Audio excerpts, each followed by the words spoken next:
In this video, I'll be solving the sample midterm number 2 for Math 2A. This is just on the department's website as of the filming of this video. Okay, so I don't have the key for the sample midterm, so I don't have the answers for it, so I cannot guarantee that my answers will be 100% correct. I'll just say it in the video if I'm not 100% sure. But hopefully, regardless, this video can help you see how to approach some of these problems if you're not sure how. Okay, so midterm 2, as I mentioned in some previous videos, it's all about derivatives. So when you're in doubt, take a derivative. Okay, so let's begin. First one, we're asked to find derivatives. So let's begin. F of x is this guy, this polynomial. Find f prime of x. So let's just use the power rule. Sorry, that looks messy, but that's f prime x. We use the power rule, that's 5x to the 4th minus 1 over 2x plus pi over 6 is a constant, derivative of that is 0, and then 3 minus 2x to the minus 3 power. That's your answer here. I would recommend simplifying this to minus 6. You can even do minus 6 over x cubed. It doesn't say you have to simplify, but usually they explicitly say no need to simplify if you don't, so I would just recommend cleaning up a little bit. But this should get you the points already, in my opinion, at least. Okay? WT is arctan of t, find W prime of 3. Well, remember what the derivative for arctan is? That's 1 over 1 plus t squared. Okay, so W prime of 3 will be equal to 1 over 1 plus 9, which is a 10th. Okay, y is equal to e to x over 1 plus 3 to x. Find dy dx. Okay, so here we need quotient rule. What does quotient rule say? Bottom d top minus top d bottom over bottom squared. So dy dx is bottom, around the same. D top, derivative of the top is just e to the x, minus top, derivative of bottom, which is just 3, all over bottom squared. That's your answer. Again, this should get you the points. You could move that 3 in front to clean it up, but I don't see a reason you need to. Next, g of x is ln x. Find the second derivative of g with respect to x, g double prime x. Okay, so we know g prime of x is 1 over x. Okay, that's easy. So, that's the same thing as x to minus 1 power. So g double prime x would be, we use the power rule now, minus x to minus 2. That should be good enough. Again, you can clean it up if you want. I would recommend to do it, so let me just do it. This one's simple, 1 minus 1 over x squared. Next, r theta is sine theta. We're asked to find the 25th derivative of r. The trick here obviously is eventually it'll go back to sine. So let's start calculating derivatives. R prime theta would be cosine theta. And let me shift the camera a bit down. Okay, here we go. So second derivative would be minus sine. Third derivative would be minus cosine. Fourth derivative, so typically when it's after 3, I write it as a number, would be back to sine. Okay? So we're asked to find the 25th. Well, we see that after the 4th, it repeats back to sine. So then we keep going 5, 6, 7, 8, it would be sine again. So every factor of 4, it'll be back to sine. So we know that the 24th derivative, because that's a factor of 4, that's again sine theta. So we go once more for the 25th derivative. Would be cosine theta. Okay, that's our answer. Let me box the other answers. Then this guy is that. Okay. So that's that. Very simple. Next, find the equation of the tangent line to this curve at the point 1/2. Okay, so how do we do that? Let me put this piece of paper down. This, we use implicit differentiation. Okay, so wherever we take a derivative with respect of y, we have to put dy dx or y prime. Okay, so let's do it. We differentiate both sides. We get 2x plus, this is a y, 2 over pi is just a constant, so 2 over pi. Cosine of pi y would be minus sine of pi y times derivative of pi y, which is just pi, and then multiplied by dy dx, plus, here we need the product rule, first d second plus second d first, first d second plus second d first. And then this side would be 0. Okay, now we solve for dy dx, which is the slope of the tangent line. So dy dx, I'm going to do multiple steps in one. I'm going to factor dy dx from these two terms here. So we have, okay, well, this pi would cancel with this pi. So we would be left with minus 2 sine of pi y,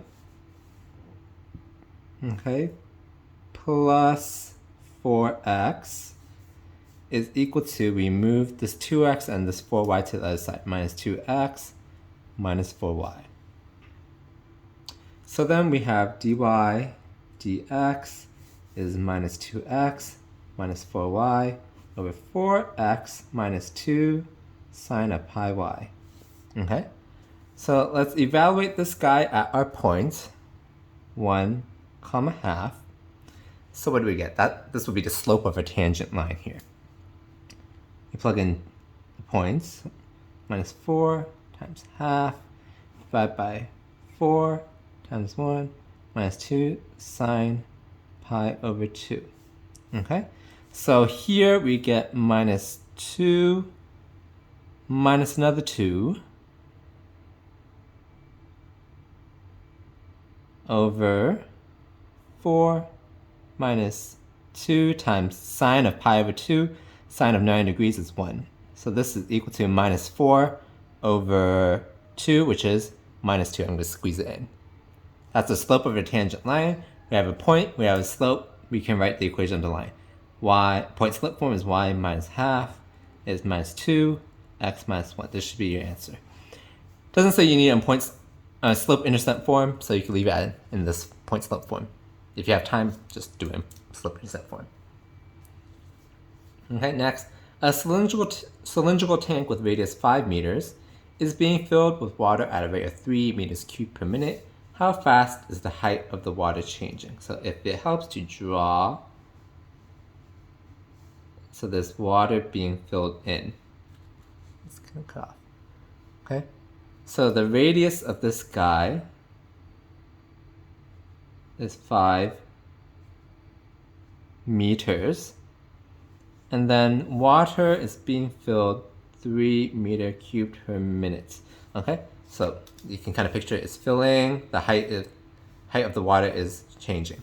Okay, so that's how you kind of visualize it, if that helps you. You don't really need to do that, but again, if it helps you, fine. As always, I like to write what variables we know and what we don't know. Okay, so we know this radius of this tank is 5 meters, and water is being filled at a rate of 3 meters cubed per minute. So that's the change in volume with respect to time. dV dt is 3 meters cubed per minute. And we're interested in finding how fast the height of the water is changing. So change in height with respect to time. We don't know that. We know these two at least though. Okay, so volume of the cylinder is just pi r squared h. Okay? Give me a second, let me verify. That is the volume of a cylinder. It should be area, base times height. So let me just confirm real quick. Volume of cylinder, price. Yes, okay. We know volume is changing with respect to time. Radius, the radius of a cylinder is constant no matter your height, right? So that's constant. We can just plug it in. V is 25 pi, and height is changing. Height of the water is changing, or height of the different cylinder. Does the cylinder up to the water, technically. You can think of it like that. So we differentiate this with respect to time, dv dt is just 25 dh dt. 25 pi, sorry, dh dt. 25 pi is a constant. Let me rewrite it. 25 pi dh dt. We have dv dt. We don't know dh dt, so let's just solve for dh dt. dh dt is dv dt, which is 3 over 25 pi. And don't forget units. Units is the change in height over change in time. Oh, sorry, it's cut off. dh dt, we just solved for dh dt, is dv dt, which is 3 divided by 25 pi. So that's that. Units now, change in height over change in time. Height would be in meters, okay? Time is in minutes. That's our answer. Okay. Let's move on.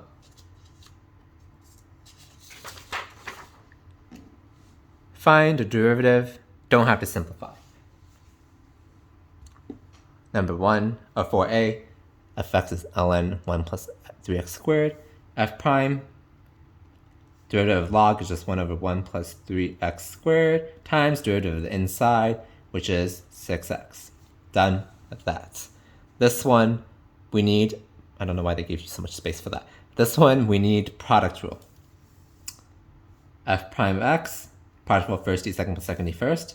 So first, d second. This guy, we just need the power rule first and then the chain rule. 12 times whatever's on the inside to the 12 minus 1, which is 11 power, times derivative of the inside, which is just 3x squared minus 1. Okay, and then plus, we need that was first, d second, so second, d first. Derivative of the first is just e to x still. Okay, there's that. F of x is sine of cosine of tangent x. So this is very easy when they write it out like this. You just go outside in with the chain rule. F prime of x would be, derivative of sine is cosine, leave everything on the inside the same,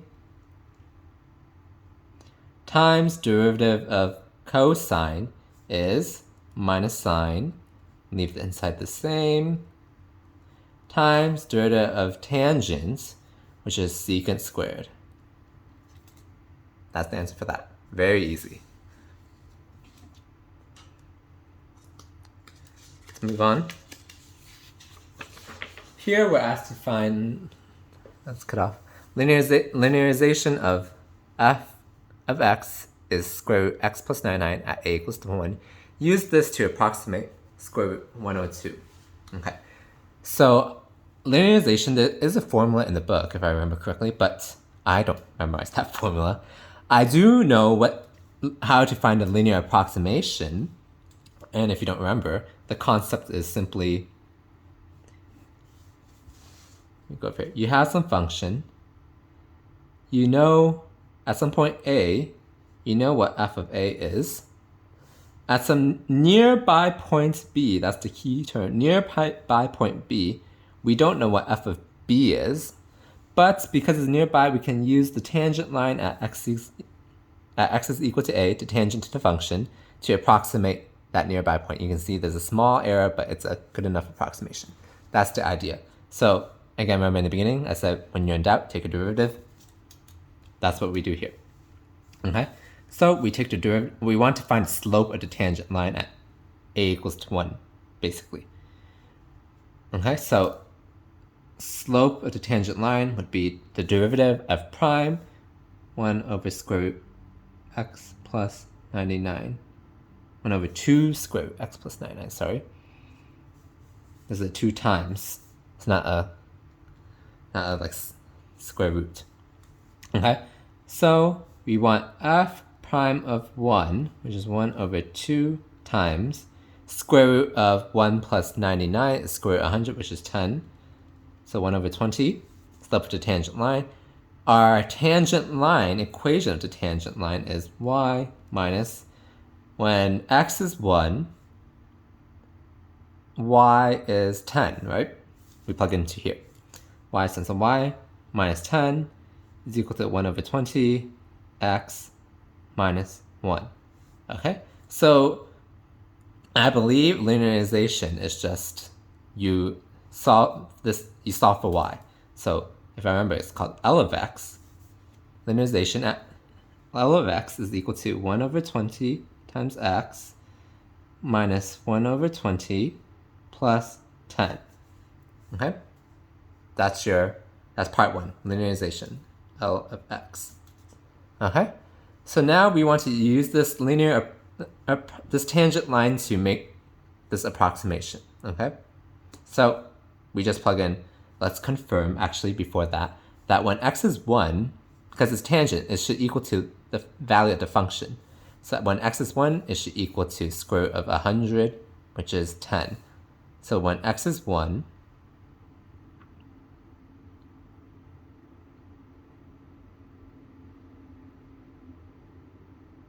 then yes, that's correct, right? I'm like confused of how I wrote it. Let me have better notation. Maybe like that. There we go. Because when x is 1, this and this would cancel, we're left with 10. So that's looking at the right track, okay? So we just say L of, it's square root, when x is 3, then it's square root 102, correct? So it's L of 3, okay? Is equal to 3 over 20 minus 1 over 20 plus 10. You can simplify as 2 over 20 plus 10. Okay? And then you can simplify even more if you want, which I won't do, but this is a good enough answer. 2 over 20 plus 10. Oh, or let's just do 10.1. That's a better answer, because it's 10 plus 1/10, which is 10.1. Okay? So that's how we do that. Again, let me just review. Linearization, a linear approximation. Well, first of all, when you're in doubt, take a derivative, which we had to do anyway. Linearization is just finding the tangent line and then using the tangent line to make an approximation. That's why it's called linear approximation, okay? The half-life of anhydronium, this being made up because it's UCI, is 50 years. Suppose we have a 1024 milligram sample. Okay, find the mass of that guy after 150 years. So if you remember the growth constant, I don't remember it, so I just quickly derive it every time. Let's do it on the side. For exponential growth, or for half-life, sorry. Well, this is the general formula for exponential growth and decay. So when it's half-life, y is half of y0 after 50 years. That's what half-life is. So it'll be half is equal to e to the 50k, and then we solve for k. That's just simply k is minus ln2 over 50. So that's our growth constant, or it's negative because it's decay. Okay, we're asked to find the mass after 150 years. So we have our growth constant, we have our exponential growth decay formula. We can find the final value. Y is equal to, the initial mass is 1024, e to the minus ln2 over 50 times 150. Okay? And then I'm assuming they want you to simplify, so that's simply 1024 e to the, that's minus 3 ln2, 1024 e to the ln of 2 to the minus 3. Remember, we can move the exponent back in. So we get, I'm going to move over here, 1024 times 2 to the minus 3. Okay? This e and the ln would cancel, right? So 1024 times 2 to minus 3, so divide by 2 3 times. 1024 divided by 2 is 512. That's once. 512 divided by another 2, that's 256. Does that sound right? 256, so 128 it would be. 64, 1, yeah. So final answer. So actually, don't forget units. That'll be mg. Mass is in mg. Okay. How long would it take the original sample to decay to 30 mg? So again, we use this formula. So the final value is 30, is 1024, initial value, e to the minus ln2 over 50 times t. Now we simply solve for t, so that's just, and then it says no need to simplify, so we can leave everything alone in fractions. So it'll be 30 over 1024 is equal to e to this guy, so we take natural log on both sides. It'll be minus ln2 over 50 times t. So t would be 50 ln 30 of 1024 over minus ln2. And the units would be years. Okay, so that's our answer. You may be concerned, it's negative years, that doesn't make sense. Well, this natural log of this guy is a natural log of some number less than 1 but bigger than 0.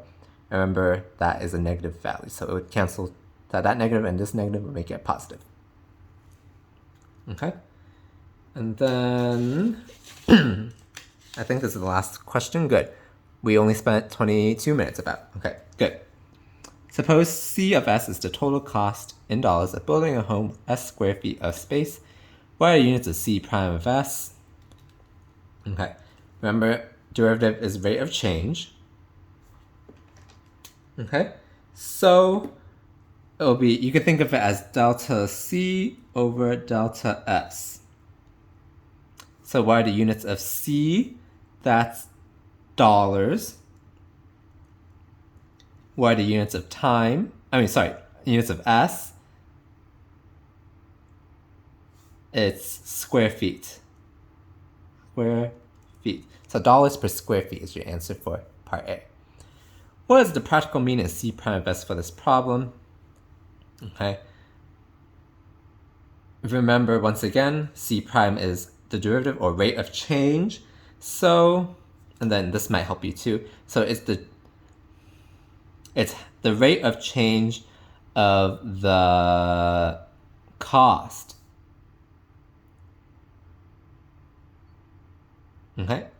That's the basic idea as the square foot increases. Okay? So you can say, how do I say this out loud in words? Or how do I write this in words? I know what the answer is. So again, once again, let me say it one more time. If this helps you, then write it out.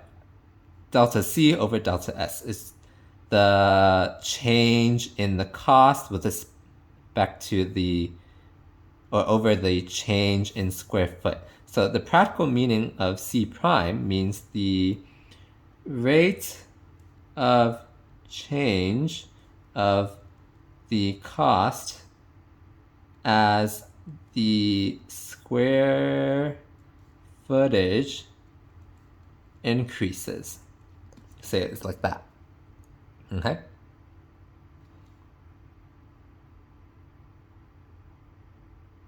Increases or changes, you can even say. Rate of change of this and the rate of change of that.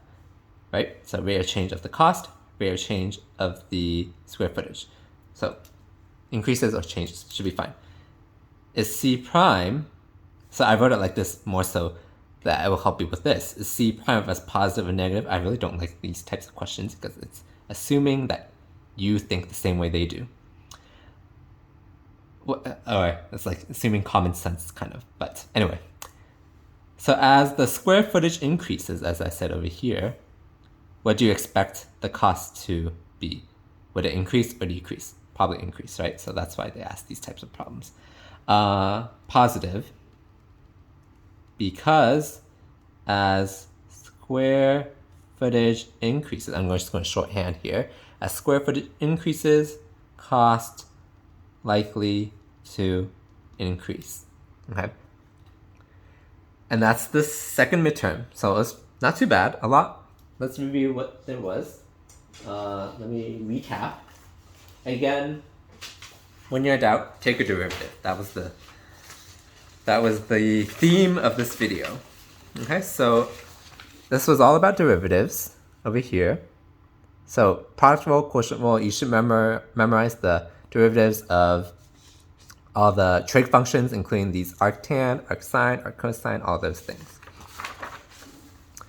Implicit differentiation. Oh, don't forget also chain rule you might need. This one didn't really have a chain rule. This is higher order derivatives, second derivative, 25th derivative. Okay.